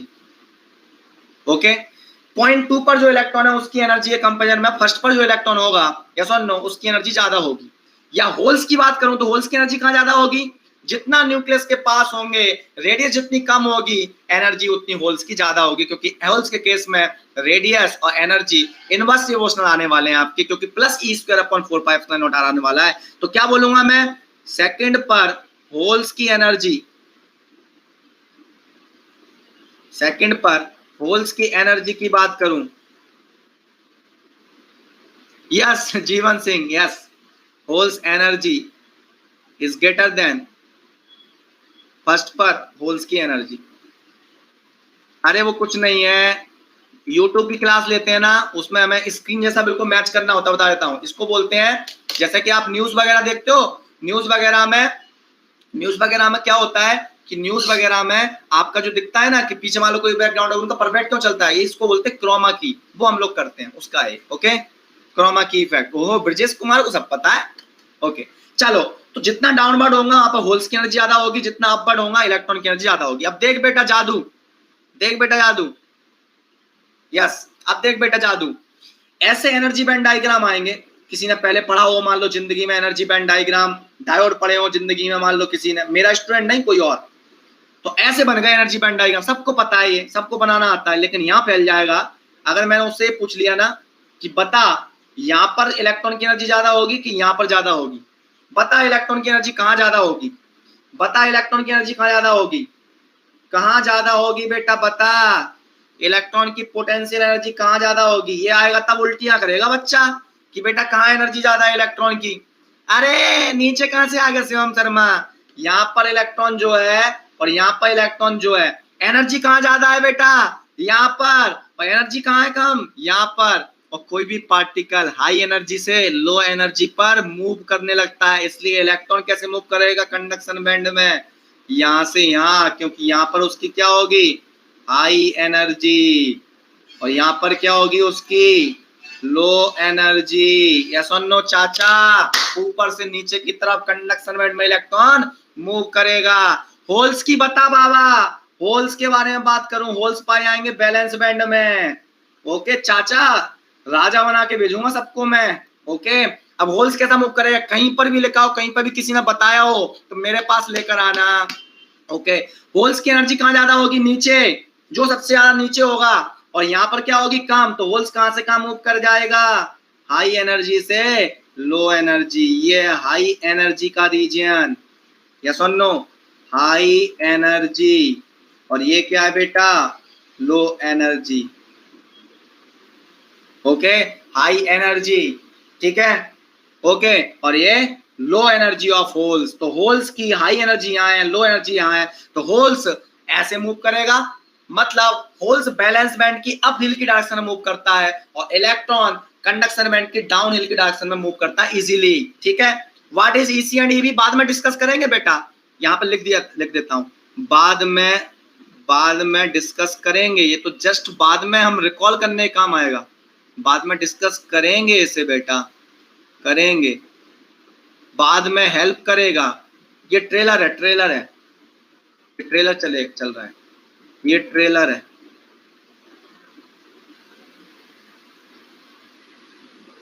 ओके, अभी सिखा रहा हूं, कॉन्सेप्ट डेवलप हो रहे हैं हमारे, क्या हो रहा है, हमारे कॉन्सेप्ट डेवलप हो रहे हैं कि ऐसा ऐसा होने वाला। अब इसी भी क्या है ये बाद में देखेंगे हम।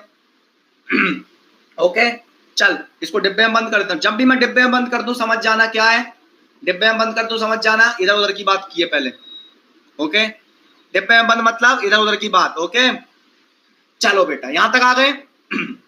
अब देखो, एक तो क्या बच्चा बेचारा इतना कटवा चुका होता है ना अपना बेचारा, कि उसे है ना कभी विश्वास नहीं होता, क्योंकि उसे लग रहा होता है बेचारे को कि है ना, मतलब कि हर टीचर ऐसे ही बोलता है, और बाद में क्या होता है उसका, कहीं ना कहीं एक टॉपिक में कट जाता है, बीजेटी में फंस जाएगा, या मॉस कैप्स्ट्रा मॉसफेट में उसके साथ गड़बड़ हो जाएगी, आईसी फैब्रिकेशन कहीं ना कहीं गड़बड़ हो ही जाती है बेचारे के साथ, है ना। दो चार टॉपिक तो अच्छे होते ही हैं शुरुआत में, कहीं ना कहीं बेचारे बच्चे के साथ इतनी किस्मत खराब होती है, हर कोई उसका काटता है।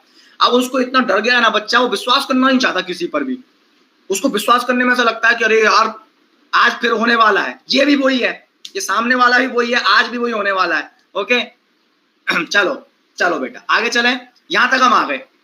इलेक्ट्रॉन की एनर्जी डिफाइन कर दी मैंने, होल्स की एनर्जी डिफाइन कर दी।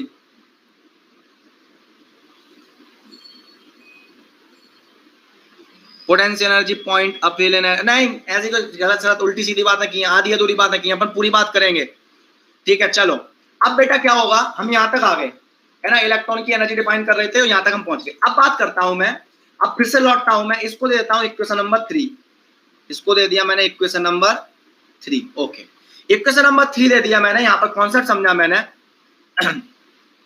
हाँ, एक्सेस में लगेगा डिस्टेंस बिटवीन द एटम्स, बाद में बताऊंगा मैं, जो चीज नहीं लिखी है वो बाद में आएगी। Distance BTWEEN between atom, yes analog दोबारा होगा इंग्लिश बैच में। ठीक है, चलो अब आगे चलते हैं।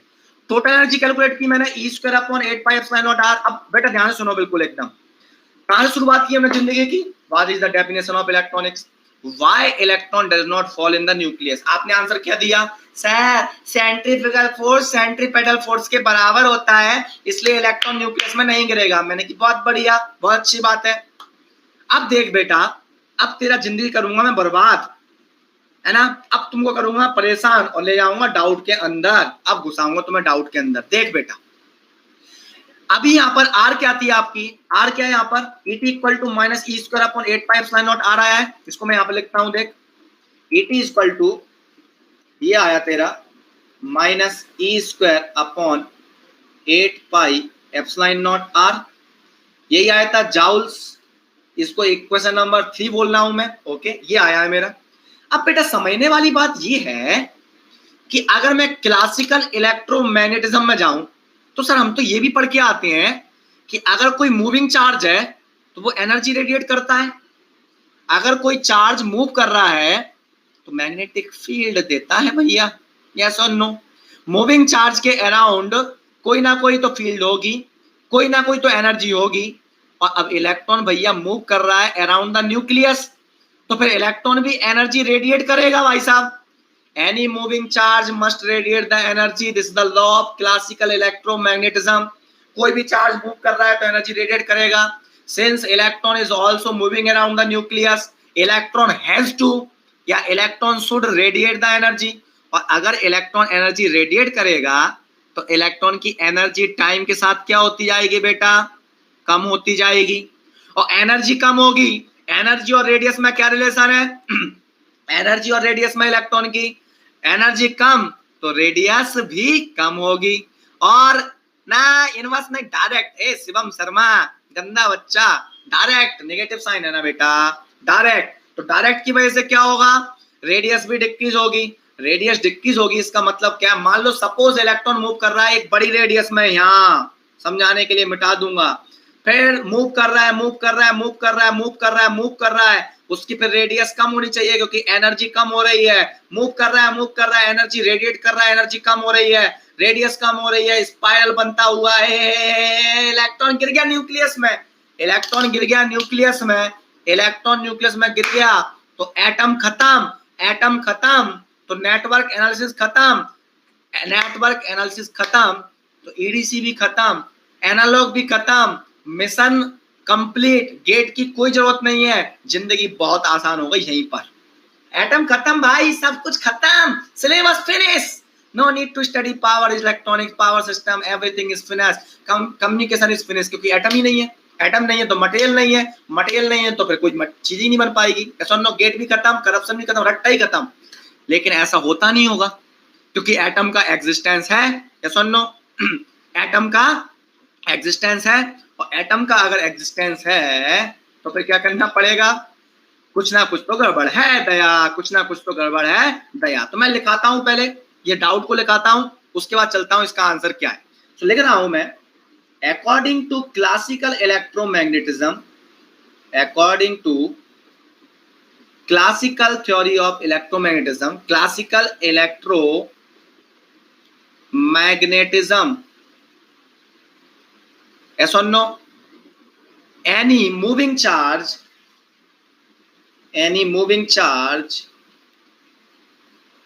must radiate the energy, must radiate the energy, since, अब सिंस क्या हो रहा है, since electron is moving around the nucleus, since electron is moving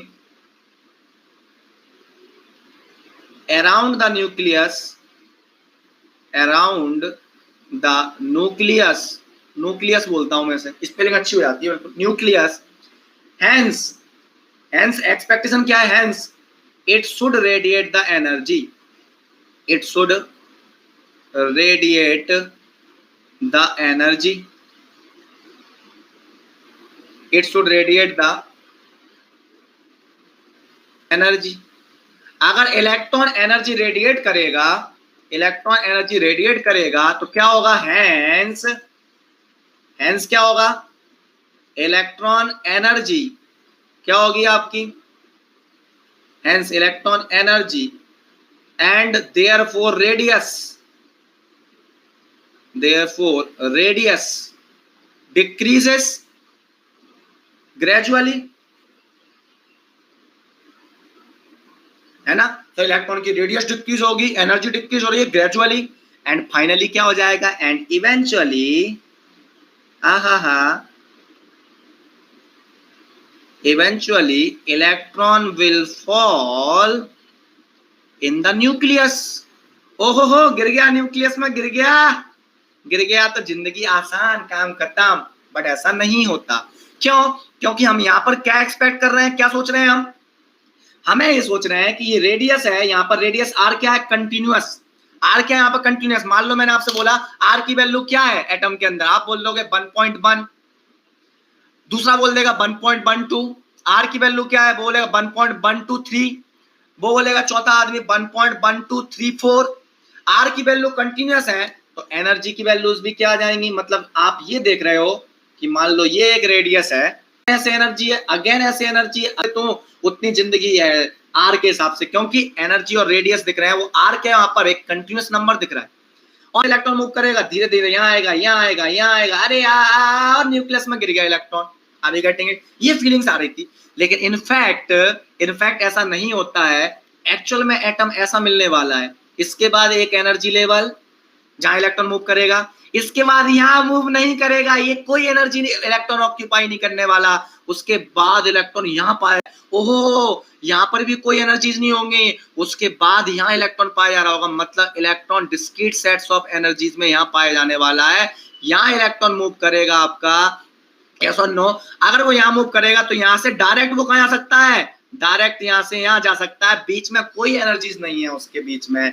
just like सीढ़ी, घर में सीढ़ियां होती हैं, सीढ़ियां चढ़ते हो आप, तो एक सीढ़ी से नीचे आते हो तो दूसरी पे गिरोगे तुम सीधा, बीच में हवा में ही लटकोगे आप। सिमिलरली इलेक्ट्रॉन के साथ भी यही है, तो बीच में ऐसी कोई एनर्जी नहीं है जिनको इलेक्ट्रॉन ऑक्यूपाई कर सके, मतलब कंटिन्यूस सेट्स ऑफ एनर्जी नहीं है, मतलब इलेक्ट्रॉन स्लोली एनर्जी नहीं दे पाएगा, या तो सीधा इकट्ठा एनर्जी देके नीचे आएगा, ऐसा हो सकता है, यस और नो। ऐसा नहीं होगा कि मूव करते करते एनर्जी कम हो, छोटी रेडियस में आया, छोटी रेडियस में आया, एनर्जी कम किया, छोटी रेडियस में आया, एनर्जी कम किया, छोटी रेडियस में गिर गया, क्योंकि ऐसा होता ही नहीं है। ऐसा होता है, इसी को बोलते हैं हम बोर मॉडल। अब मैं बोर मॉडल देने वाला हूं, तो बोर ने क्या बोला कि जो इक्वेशन 3 है ना, ये गड़बड़ इक्वेशन है। बोर ने क्या बोला, मैं आने वाला हूं, समझा रहा हूं, फिर लिखाऊंगा। बोर ने क्या बोला, ये जो इक्वेशन 3 है ना, ये गड़बड़ है।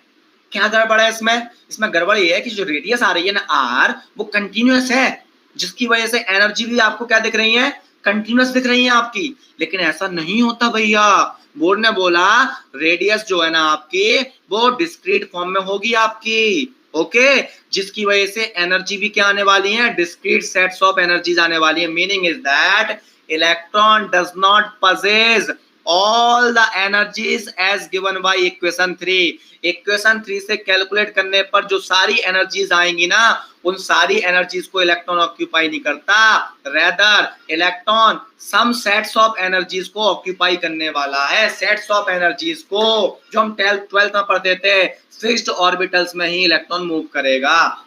ये बोर का फर्स्ट मॉडल था, फर्स्ट आपका पोस्टुलेट था, फर्स्ट लॉ था। सेकंड में बोला उसने कि इलेक्ट्रॉन एनर्जी कब देगा, तो उसने बोला कि एक इलेक्ट्रॉन इस हायर एनर्जी में मूव कर रहा है यहाँ पर, और इस एनर्जी से अगर वो यहाँ पर जाके गिर जाए तो इन दोनों के बीच में जो एनर्जी का डिफरेंस होगा वो एनर्जी के फॉर्म में निकलेगा, तब वो एनर्जी रेडिएट करेगा। और फिर तीसरा पॉइंट आया जो कि मैथमेटिकल है कि भैया बोर बाबा आपने बोला कि इक्वेशन 3 गलत है, तो भैया आप मेरे को ये बता दो कि वो कौन सी इक्वेशन है जिसके थ्रू हम डिफाइन कर सकते हैं कि इलेक्ट्रॉन कौन कौन सी एनर्जीज को ऑक्यूपाई करेगा। क्योंकि आपने इक्वेशन 3 इतनी मेहनत से ड्राइव की, ड्राइव करने के बाद बोर आया, बोर ने बोला इक्वेशन 3 गलत है, पार्शियली करेक्ट है केवल और केवल ये, तो भैया बोर से आप ये भी तो बोलोगे ना कि वो सही वाली इक्वेशन बता दे भैया, जब ये गलत है, हमारी इक्वेशन गलत है, तो तू भैया अपनी अच्छी वाली इक्वेशन बता दे जो इसको डिफाइन करने वाली है इलेक्ट्रॉन की एनर्जी को। वो तीसरा पॉइंट होने वाला है बोर का। तो हम चलने वाले हैं बोर मॉडल पर, इस सबको मिटा के,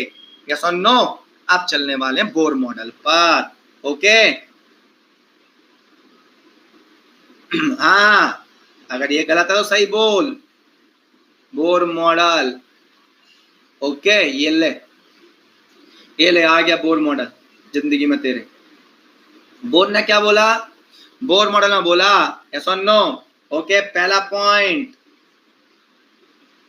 से पहले ऊपर की डिफिकल्टी क्या आई, डिफिकल्टी क्या आई जिंदगी में, इलेक्ट्रॉन गिरेगा कि नहीं गिरेगा, ये difficulty I.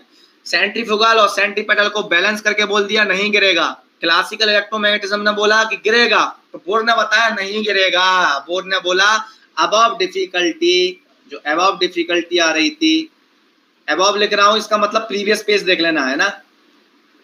Above difficulty were resolved by बाबा Bohr, he has given 3 basic fundamental laws, basic fundamental laws, 3 basic fundamental law दिए उसने बोर ने। क्या क्या दिए भैया चाचा? पहला बोला बोर ने कि जो इक्वेशन 3 में इलेक्ट्रॉन सारी एनर्जी ले रहा है ना, वो सारी की सारी एनर्जीज को इलेक्ट्रॉन ऑक्यूपाई नहीं करता है। तो meaning is that electron does not possesses all the energies. Patience रखना, थोड़ा लिखना पड़ेगा मुझे, अगर मैं लिखूंगा नहीं तो आपके नोट्स खराब होंगे, और मैं लिखूंगा तो थोड़ा आपको ये लगेगा सर स्लो हो रहा है। मत टेंशन लो, स्लो और fast is not your problem. आपकी प्रॉब्लम ये होनी चाहिए कॉन्सेप्ट क्लियर है कि नहीं है, that should be your problem. So आप ये मत सोचो कि ये स्लो हो रहा है, मैं लिखाता डिक्टेट कराता, सुन लो, जब तक चले मार्क्स अच्छे आएंगे, कोई दिक्कत नहीं, 4 नंबर तक चलेगा। Okay, so electron does not possess all the energies as given by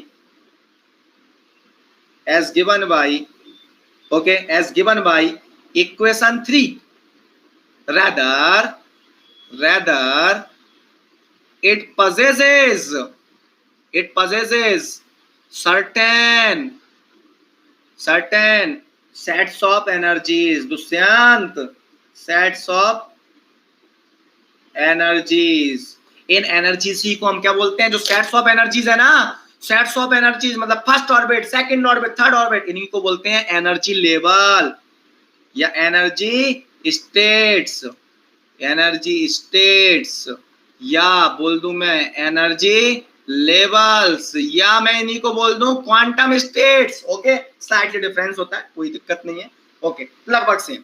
So electron does not possess all the energies as given by equation 3, rather it possesses certain sets of energies while, और इसमें बोल दिया उसने while, क्या while भैया while।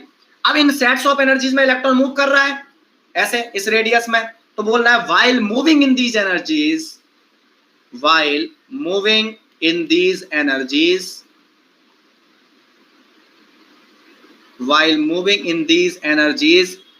electron does not radiate the energy। मतलब वो इनमें मूव करेगा ना, तो वो एनर्जी रेडिएट नहीं करेगा। सर हमने तो पढ़ा है क्लासिकल इलेक्ट्रोमैग्नेटिज्म में कि मूविंग चार्ज एनर्जी रेडिएट करेगा। भाई चाचा, एक वायर के अंदर फ्री इलेक्ट्रॉन मूव कर रहा है ना, वो एनर्जी देता है, वो घपला था, समझ में आया। एक वायर के अंदर कौन सा इलेक्ट्रॉन होता है, वो फ्री इलेक्ट्रॉन। एटम के अंदर मूव करने वाला इलेक्ट्रॉन नहीं होता वो। एक वायर है, बैटरी लगाया, करंट फ्लो हो रहा है, करंट का मतलब free motion of electron. Atom के अंदर मूव करने वाला इलेक्ट्रॉन फ्री नहीं होता, एटम से बाहर निकल के मटेरियल के अंदर मूव कर रहा हो, उसकी वजह से करंट आ रहा हो, करंट कैरिंग वायर होगा ना, तब देगा वो energy radiate. Are you getting it? ये मीनिंग था, नो डाउट। हाउएवर ये स्टडी है कि भैया इलेक्ट्रॉन की एनर्जी स्लोली डिक्रीज भी होती है, और एटम का एग्जिस्टेंस भी खत्म होता है, एटम भी डिके होता है। Are you getting it? So no doubt, लेकिन बहुत स्लो प्रोसेस होती है, इनफाइनाइट टाइम में जाके एटम्स खत्म होने वाला है आपका। Are you getting it? बहुत स्लो प्रोसेस है। Okay, so electron does not possess all the energies as given by equation 3, rather it possesses certain sets of energies while moving in these energies, electron does not radiate the energy। that is electron moves in जो हमने 12th में शब्द पढ़ा था, fixed orbitals में move करता है वो, यस और नो? मतलब ओके, मतलब वो फिक्स्ड ऑर्बिटल्स में मूव करता है। सेकंड पॉइंट क्या हुआ? सेकंड पॉइंट ये हुआ कि एनर्जी अब वो रेडिएट कब करेगा। सर इलेक्ट्रॉन एनर्जी रेडिएट नहीं कर रहा, अच्छी बात है, लेकिन एनर्जी रेडिएट कब करेगा? देख रेडिएट कब करेगा। सपोज ये तेरा न्यूक्लियस है, ओके, सपोज ये तेरा न्यूक्लियस है, न्यूक्लियस के यहां पर ये तेरी रेडियस है R1, ये रेडियस है R2, discrete sets of energies. यहां पर एक एनर्जी लेवल है, यहां पर एक एनर्जी लेवल है, एनर्जी लेवल बोलना चालू कर दिया मैंने। इसकी एनर्जी E1, इसकी एनर्जी E2, मतलब यहां पर पाए जाने वाले इलेक्ट्रॉन की एनर्जी E1 होगी और यहां पर पाए जाने वाले इलेक्ट्रॉन की एनर्जी E2 होगी। ओके, ये चल रहा था। चल अब देख क्या हुआ, अब देख बेटा क्या हुआ कि मैंने इस सिस्टम को एनर्जी दिया। मान लो मैंने टेम्परेचर दिया या लाइट दिया, टेम्परेचर या लाइट देने की वजह से ये इलेक्ट्रॉन लो एनर्जी से, यस और नो, लो एनर्जी से हाई एनर्जी पर आ गया by gaining some energy. Energy gain किया और ये इलेक्ट्रॉन लो एनर्जी से हाई एनर्जी में आ गया। ठीक है, मैं बताऊंगा सब कुछ हम। ओके, सो एक एनर्जी लेवल से इलेक्ट्रॉन यहां से यहां पहुंच गया। ओके ओके, यहां से यहां चला गया एनर्जी गेन करके। अब एक इलेक्ट्रॉन यहां आ गया, अभी यहां आ गया। अब बेटा मैंने क्या बताया, हमेशा आप हमेशा लॉजिकली सोचो कि हर सिस्टम अपनी एनर्जी को मिनिमाइज करने की कोशिश करता है इफ पॉसिबल। अगर पॉसिबल है तो हर सिस्टम अपनी एनर्जी को मिनिमाइज करने की कोशिश करता है। पॉसिबल क्या है कि जब एक इलेक्ट्रॉन यहां से यहां चला गया, जब एक इलेक्ट्रॉन यहां से यहां चला गया, तो यहां पर आपकी क्या आ गई, इलेक्ट्रॉन की जगह है, यहां पर इलेक्ट्रॉन आ सकता है, इसका मतलब वहां पर इलेक्ट्रॉन हो सकता है, इसका मतलब। तो वापस ये इलेक्ट्रॉन कुछ टाइम बाद वापस क्या होगा, वापस यहां पर पहुंचेगा। ये इलेक्ट्रॉन वापस यहां से यहां जाएगा, ये इलेक्ट्रॉन वापस यहां से यहां जाएगा, और जाएगा तो क्या होगा, अभी आया था तो एनर्जी गेन किया था, एनर्जी सिस्टम से सराउंडिंग से लिया था उसने।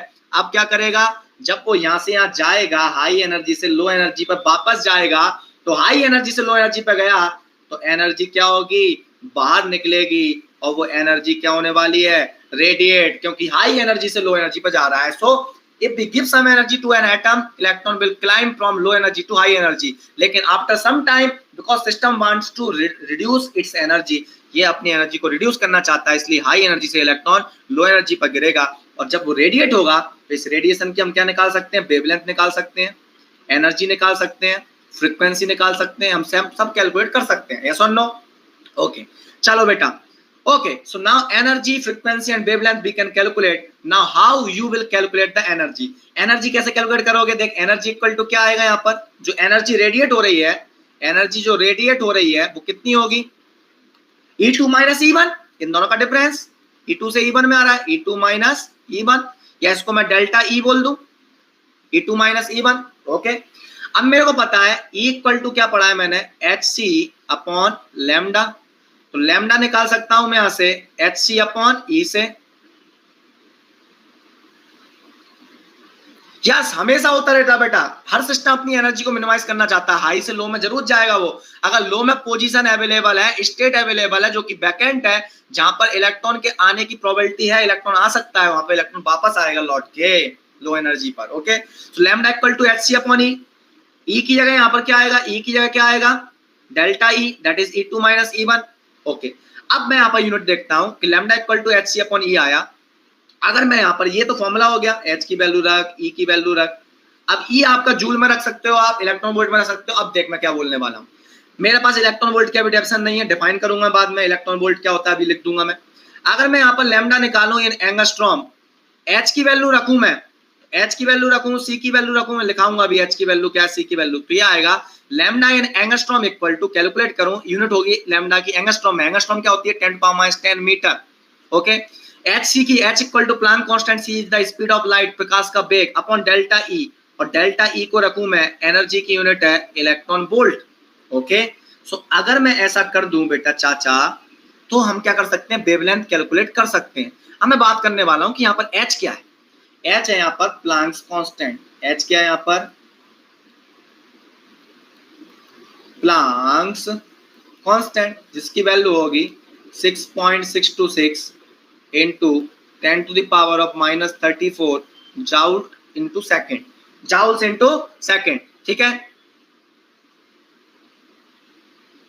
नहीं एनर्जी लेवल पर क्या इफेक्ट पड़ेगा, देख सीढ़ियां है, तो हाई वाली ऊंची वाली सीढ़ी से नीचे वाली सीढ़ी पर आएगा तू, तो सीढ़ी तो तेरी कभी गायब नहीं होगी, सीढ़ियां तो हैं, सीढ़ियां गायब नहीं होंगी, तुम आ रहे हो ऊपर से नीचे या नीचे से ऊपर तुम जा रहे हो, सीढ़ियां नहीं जा रही, सीढ़ियां अपनी जगह पर खड़ी हुई हैं। सिमिलरली एनर्जी लेवल वो जगह जहां पर इलेक्ट्रॉन आ सकता है। ओके, सो सीढ़ियां तो वहीं की वहीं हैं, आप नीचे से ऊपर जा रहे हो या आप ऊपर से नीचे आ रहे हो।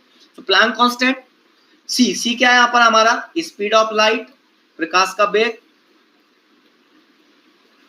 स्पीड ऑफ लाइट कितना हो जाएगा, 3 into 10⁸ मीटर पर second, that's all. And now we will put this value of H and C and calculate lambda in angstrom and put energy in electron volt. We will get this formula. Sir मैंने book में 1.24 देखा है, तूने 1.24 देखा है ना, तो lambda को भी देख लेना एक बार, लैम्डा माइक्रोमीटर में लिखा होगा, मैंने एंगस्ट्रॉम में लिखा है, तो यूनिट चेंज कर लो, यस और नो, वो माइक्रोमीटर में होता है। तो lambda in micrometre 1.24 upon delta E electron volt.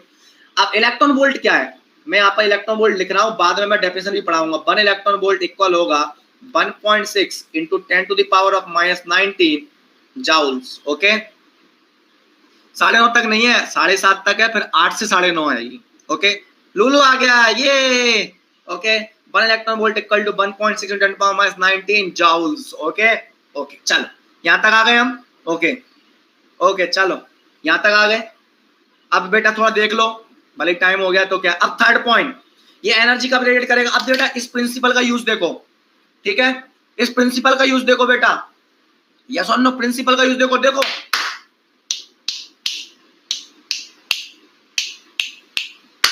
Principal का यूज देख बेटा, इस प्रिंसिपल पर काम करता है तेरा वो एक्सरे। एक्सरे कराने जाता है, हड्डी टूट जाती तेरी, हड्डी टूटी होगी, एक्सरे कराने गया होगा। सर ये एक्सरे आई कहां से, भगवान की कृपा से।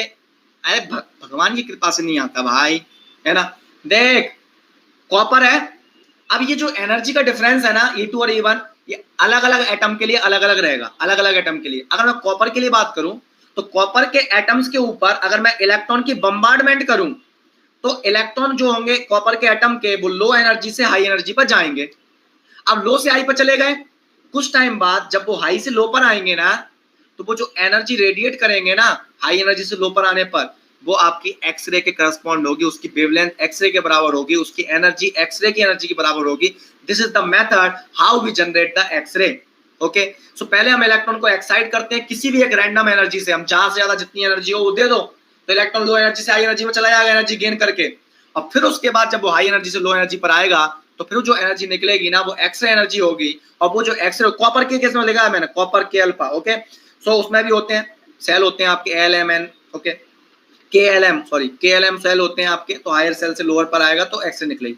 फिर उस एक्सरे को हम क्या करते हैं, बैरियम विंडो होती है, तो बैरियम विंडो से पास किया, एक्सरे बढ़िया परफेक्टली अपन ने अचीव कर ली। और फिर उस एक्सरे से हम हड्डियों पर डालते हैं ना अपना वो, तो एक्सरे डाइफ्रैक्शन होता है आपका। तो आपने पढ़ा होगा ब्रैग्स लॉ ऑफ डाइफ्रैक्शन, वो प्रिंसिपल पर काम करता है और हड्डियों का आपका वो बन जाता है पूरा का पूरा पैटर्न डाइफ्रैक्शन का। और आप देखते हो एक्सरे डाइफ्रैक्शन होता है मैंने, उस टाइप से ही हमारा प्रिंसिपल पर काम करता है वो। तो वहां पर हम एक्सरे आ जाता है, उससे हमें दिख जाता है यहाँ पर क्रैक है, यहाँ पर हड्डी क्रैक हो गई है, और यहाँ पर आपकी ये जॉइंट हो गई है कि नहीं हो गई ऑपरेशन के बाद। That is the way of generating the X ray, और फिर उसका यूज कर लेते हैं मेडिकल पर्पस के लिए। Okay, now same principle we will use in the case of LED. In the case of LED अगर हाई एनर्जी से इलेक्ट्रॉन लो एनर्जी पर आएगा तो लाइट निकलेगी। अब हम देखेंगे बाद में, हम डायरेक्ट बैंड गैप सेमीकंडक्टर होगा तो लाइट निकलेगी, इनडायरेक्ट बैंड गैप होगा तो हीट निकलेगी। कैसे निकलेगी, कब हीट निकलेगी, कब लाइट निकलेगी, मैं बताऊंगा आपको, टेंशन मत लो। जो मैं बताता हूं उसको सुनते जाओ, जिसने बाद में बोलूं देख मैंने ऐसा बताया था, वो बोलेंगे हाँ हाँ सर बताया था, यस और no, like that. Now see third point. Third point ये होने वाला है कि इलेक्ट्रॉन एनर्जी कब रेडिएट करेगा। ओके, ब्रेक के बाद करेंगे नहीं तो टाइम लग जाएगा। तो अब बेटा इसमें कौन कौन से पॉइंट रिमेंबर रखने हैं। पहला point mv²/r, coulombic force of attraction is equal to centripetal force, okay, and that is equal to centrifugal force. mv²/r equal to E²/4πε0r। Are you getting it. ये लिखा था हमने, ये ओके, ये कूलम्बिक फोर्स Q1 × Q2/4πε0r², ये पहली equation. ये पहली वाली इक्वेशन कहां है, अरे ये लिखिए mv²/r इक्वल टू E²/4πε0r², याद होनी चाहिए आपको। फिर उसके बाद आपको कौन सी इक्वेशन याद होनी चाहिए बेटा, थर्ड वाली equation, total energy of electron minus E²/8πε0r। उसके बाद आगे की रामायण चालू होने वाली है। ओके, थैंक यू रिंकिया के पापा, है ना, इस पर गाना बना है, हा हुआ ही हु है, रिंकिया के पापा, है ना। चलो ब्रेक के बाद मिलते हैं अपन, 8 बजे मिलेंगे बिल्कुल एग्जैक्टली, और फिर थर्ड पॉइंट डिस्कस करेंगे बोर मॉडल का। ओके, आप कंटिन्यू बने रहिए, जो भी बच्चे पढ़ रहे हैं ना, और जो नहीं भी पढ़ रहे हैं मान लो अनअकैडमी में, उनको सजेस्ट कीजिए। ओके, आपको बहुत मजा आने वाला है बेटा, एक एक चीज बारीकी से धागे निकाल दूंगा मैं माथे के, बता रहा हूँ वो चीजें बताऊंगा जो आप कभी इमेजिन नहीं किए होगे। ओके, चलो बस अपना दिमाग थोड़ा कंट्रोल में रख के चल बेटा, एंड करते हैं फिर मिलते हैं। यस डेफिनेटली, सब चीजों का सबको होता है। जीवन सिंह अपन मैकेनिकल नहीं पढ़ रहे ना, एग्जैक्टली अपना काम है उसको यूज करके मैकेनिकल इलेक्ट्रॉनिक्स में घुस जाना, अपन मैकेनिकल में नहीं घुस रहे ज्यादा। ओके, चलो चलो ठीक है, चलो बेटा, ओके एंड करते हैं, अभी मिलते हैं अपन हाफ एन आवर के ब्रेक के बाद। ओके, कोई बात नहीं सुमित, ओके थैंक यू, चलो।